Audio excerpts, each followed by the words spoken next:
Eksistensi kaum berjuris di Indonesia menurut pandangan Karl Marx.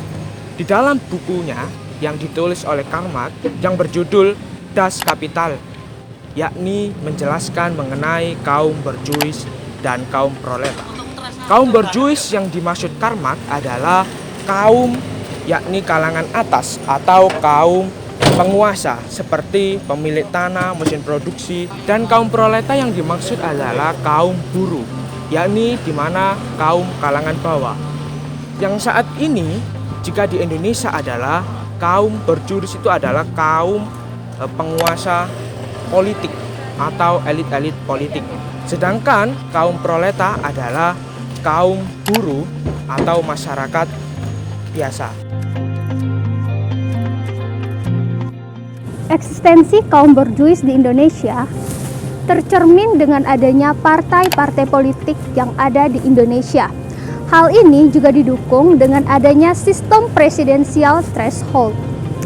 Di Indonesia, jika seseorang ingin menjadi pemimpin, maka orang-orang ini harus melalui partai politik. Oleh sebab itu, pengaruh kekuasaan partai politik di Indonesia sangat besar. Maka tidak heran jika rasa-rasanya banyak sekali orang yang ingin masuk ke dalam partai politik, bahkan memiliki jabatan yang penting di dalam partai politik. Kenapa? Karena partai politik dinilai sebagai jembatan menuju kekuasaan di Indonesia. Jika berangkat dari konsep ini, maka boleh dikata bahwa wali kota, bupati, gubernur, Dewan Perwakilan Rakyat, bahkan presiden sekalipun hanyalah kader partai politik. Tentunya sebagai seorang kader partai, mereka memiliki kewajiban kepada partai politik pengusung. Hal inilah yang mengakibatkan banyak sekali kebijakan dan keputusan yang dibuat oleh pemimpin harus mengutamakan kepentingan partai politiknya. Baik, tidak apa-apa jika keputusan yang dibuat tidak bisa menguntungkan partai politik secara langsung. Akan tetapi, keputusan atau kebijakan yang dibuat tidak boleh sama sekali merugikan partai politik. Jika kita berbicara dalam konteks Indonesia, di Indonesia sendiri ada banyak partai-partai politik besar yang boleh dikatakan menguasai negara kita. Sebut saja PDI Perjuangan, Golkar, Gerindra, Nasdem, Demokrat, PKB yang memiliki jumlah kepemilikan kursi yang besar di parlemen. Jika dipertanyakan, apa buruknya seseorang pemimpin merangkap sebagai kader partai? Atau apa buruknya bangsa Indonesia dikuasai oleh partai politik sebagai penguasa? Tentunya, ketika suatu kebijakan dibuat dengan tidak hanya mempertimbangkan kepentingan rakyat dan negara, tetapi juga mempertimbangkan kepentingan partai politik, yang mana setiap kader partai akan berusaha mengamankan kedudukannya, partai politiknya. Maka boleh dikatakan tujuan awal bahwa negara kita dengan mengutamakan kepentingan rakyat tidak akan tercapai, karena semua kebijakan dibuat dari atas ke bawah dan menyisakan rakyat sebagai korbannya. Bahkan ketika sebuah peraturan atau undang-undang dibuat dan dilindungi asas presumption of legality, sekalipun tidak berkeadilan, bahkan tidak bermoral, rakyat harus menerima semuanya. Bahkan wakil rakyat di parlemen yang sudah diberikan kedaulatan oleh rakyat juga tidak berbuat apa-apa.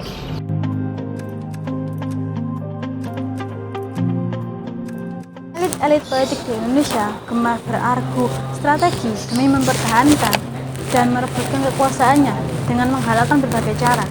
Hubungan yang dibangun oleh para elit politik di Indonesia untuk mempertahankan dan merebut kekuasaannya tidak hanya sebatas hubungan hitam di atas putih, tetapi juga membangun hubungan kekeluargaan agar menjalin hubungan yang lebih erat, semakin hutang budi kepada satu sama lain. Berbicara mengenai kaum elit politik di Indonesia sebagai kaum berjuris di Indonesia, rasanya tidak salah jika kita memilih membahas keputusan MK nomor 90 garing PUU strip XX1 garing 2023, di mana MK menyatakan pada pasal 169 huruf Q Undang-Undang nomor 7 tahun 2017 bahwasanya mengenai batas minimum capres dan cawapres diubah menjadi berusia paling rendah 40 tahun atau sedang atau telah menduduki masa jabatannya yang telah dipilih melalui pemilihan umum meskipun melalui pemilihan kepala daerah. Mengapa kasus ini sangat menggambarkan kaum elit politik di Indonesia? Mari kita bahas. Untuk menjadi ketua MK, seseorang pasti telah menempuh perjalanan yang panjang dan tidak perlu diragukan lagi pengetahuannya, hukum dan kebijaksanaan dalam membuat putusan apapun. Tapi mengapa mantan ketua MK, Bapak Anwar Usman, yang memutuskan putusan MK tentang perubahan regulasi batas usia cawapres dan cawapres melakukan pelanggaran kode etik dengan melanggar asas nemo iudex in causa sua, yang artinya seseorang tidak menjadi hakim dalam suatu perkara jika mereka memiliki kepentingan dalam perkara tersebut. Jika ini sampai terjadi, artinya Bapak Anwar Usman dipengaruhi oleh kekuasaan yang lebih besar, dan seperti yang kita ketahui bahwa orang nomor satu yang juga orang yang paling berkepentingan dalam putusan MK memiliki hubungan kekeluargaan dengan mantan ketua MK Anwar Usman. Inilah skenario besar dalam dunia politik yang dibuat untuk merebut kekuasaan dan menjadi penguasa. Reformasi 98 sia-sia saja. Para pemain memainkan permainan yang sama dengan cara yang berbeda, tapi sama liciknya. Selain itu, adanya konflik of interest atau konflik kepentingan dalam putusan MK. Ketua MK juga dinilai melanggar prinsip kecakapan dan kesesamaan karena tidak menjalankan fungsi kepemimpinan dengan optimal dan tidak menegakkan hukum acara sebagaimana mestinya.